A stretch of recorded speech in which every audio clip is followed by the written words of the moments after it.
పొలం, ఇల్లు, స్థలం, అపార్ట్మెంట్స్, లేఅవుట్స్, ఫామ్ హౌస్లు అమ్మాలనుకున్నా లేదా కొనాలనుకున్నా భవిష్యత్ తరాలకు ఖచ్చితమైన భరోసా భూమిపై పెట్టే మీ పెట్టుబడి. సులభ వాయిదా పద్ధతిలో ప్రాపర్టీ కొనుగోలు చేయాలనుకుంటున్నారా? Contact JK properties. You dream it, we find it. 7799993699.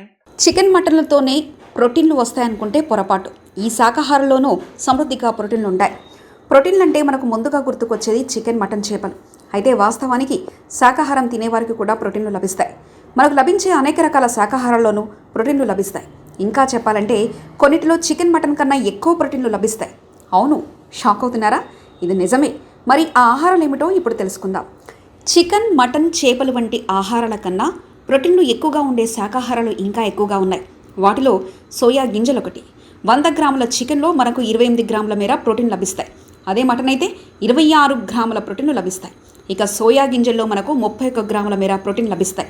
అంటే చికెన్, మటన్ కన్నా సోయా గింజల ద్వారానే మనకు ప్రోటీన్లు ఎక్కువగా లభిస్తాయన్నమాట. ఇక పెసలు, పప్పు దినుసులు, శనగలు, పచ్చి బఠానీలు, కాలీఫ్లవర్, చీజ్, పన్నీర్, గుమ్మడికాయ విత్తనాలు, పాలు, పెరుగు తదితర ఆహారంలోనూ ప్రోటీన్లు సమృద్ధిగా ఉంటాయి.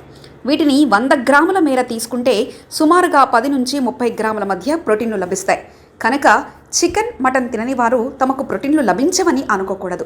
వాస్తవానికి శాకాహారం తీసుకుంటే చాలామంది కూడా 6 ప్యాక్ సాధించిన వారు ఉన్నారు. కనుక శాకాహారం తినేవారు ప్రోటీన్లు లభించడం లేదని అనుకోవద్దు. పైన తెలిపిన ఆహారంలో రోజు తీసుకుంటే కావలసినంత ప్రోటీన్లు లభిస్తాయి. దీంతో కండరాల నిర్మాణం, మరమ్మతులు జరుగుతాయి.